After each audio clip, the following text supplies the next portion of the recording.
Hello friends, welcome to Ghouse kitchen. இன்றைக்கி கவுஸ் கிச்சனில் என்ன பார்க்க போகிறோம்னா, சிறுதானியத்தில் தயிர் சாதம் எப்படி செய்கிறதுன்னு பார்க்கலாம். இந்த வெயில் காலத்தில் தயிர் சாதம் எப்படி செய்கிறதுன்னு பார்க்கலாம். நான் 1 கப் குயினா எடுத்திருக்கேன். உங்களுக்கு சாமையோ நவனியோ எது பிடிச்சிருக்கோ அதை ஆட் பண்ணிக்கலாம். நல்லா கழுவிக்கலாம். 2லேருந்து 3 டைம் நல்லா கழுவி எடுத்துக்கணும். இப்போ நல்லா தண்ணியெல்லாம் நான் வடித்து எடுத்துட்டேன். இதை நான் குக்கருக்கு மாற்றிக்கிறேன். குக்கர் மாற்றிட்டு நான் 1 கப்புக்கு 2 கப் தண்ணி ஆட் பண்ணிக்கிறேன். அது கூடவே நான் உப்பு ஆட் பண்ணிக்கிறேன். உப்பு ஆட் பண்ணிவிட்டு குக்கரை க்ளோஸ் பண்ணி நான் 2 விசில் விட்டுக்கிறேன்.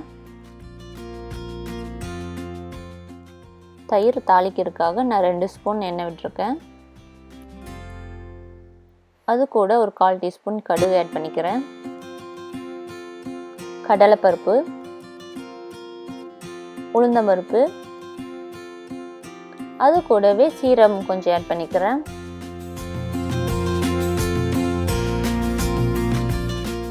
நல்லா பொடி பொடியாக கட் பண்ணி வச்சுருக்க ஒரு வெங்காயத்தை ஆட் பண்ணிக்கிறேன். ஆட் பண்ணி நல்லா மிக்ஸ் பண்ணி விட்டுக்கிறேன். வரமிளகா நான் ஒரு 3 ஆட் பண்ணியிருக்கேன். அது கூடவே கருவேப்பிலையும் கொத்தமல்லி தழையும் ஆட் பண்ணிக்கிறேன்.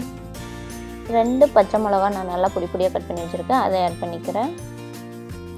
ஆட் பண்ணி நல்லா மிக்ஸ் பண்ணி கொடுத்துட்டு நான் ஸ்டவ்வை ஆஃப் பண்ணிடுறேன். ஆஃப் பண்ணிவிட்டு நான் ஒரு கேரட்டை நல்லா துருவி வச்சுருக்கேன், அதை ஆட் பண்ணிக்கிறேன். உங்களுக்கு விருப்பம் இருந்தால் கேரட்டை சாதத்துலேயே டேரெக்டாக ஆட் பண்ணிக்கோங்க. நான் கேஸ் ஆஃப் பண்ணிவிட்டு தான் கேரட் இதில் ஆட் பண்ணிக்கிறேன். ஆட் பண்ணி மிக்ஸ் பண்ணி கொடுத்துட்டு கொஞ்சமாக நான் உப்பு ஆட் பண்ணிக்கிறேன். நான் ஒரு 1/2 ஹவர்லேயே சாப்பிட்றதுனால பால் கம்மியாகவும் தயிர் அதிகமாகவும் ஆட் பண்ணியிருக்கேன். நீங்கள் பேக் பண்ணி எடுத்துகிட்டு போகிறதா இருந்துச்சுன்னா ஈக்குவல் அமௌண்ட்டாக எடுங்க, இல்லைனா பால் கொஞ்சம் அதிகமாக எடுத்துக்கோங்க. நான் சாதத்தை ஒரு பவுலில் மாற்றிட்டேன். பவுலில் மாற்றிட்டு நான் பால் நல்லா காய்ச்சி ஆற வச்ச பாலை ஆட் பண்ணியிருக்கேன். ஆட் பண்ணி நல்லா மிக்ஸ் பண்ணி கொடுத்துக்கிறேன். நல்லா மிக்ஸ் பண்ணி கொடுத்துட்டு நான் தயிர் ஆட் பண்ணிக்கிறேன். ஆட் பண்ணி நல்லா மிக்ஸ் பண்ணி கொடுத்துட்றேன். நான் தாளித்து வச்சுருக்கதெல்லாம் ஆட் பண்ணிக்கிறேன். ஆட் பண்ணி நல்லா ஒரு டைம் மிக்ஸ் பண்ணி கொடுத்துட்றேன். அவ்வளோதாங்க, இப்போ தயிர் சாதம் ரெடி ஆயிடுச்சு. நீங்கள் ஒரு டைம் ட்ரை பண்ணி பார்த்துட்டு எப்படி இருந்துச்சுன்னு எனக்கு கமெண்ட் பண்ணுங்கள்.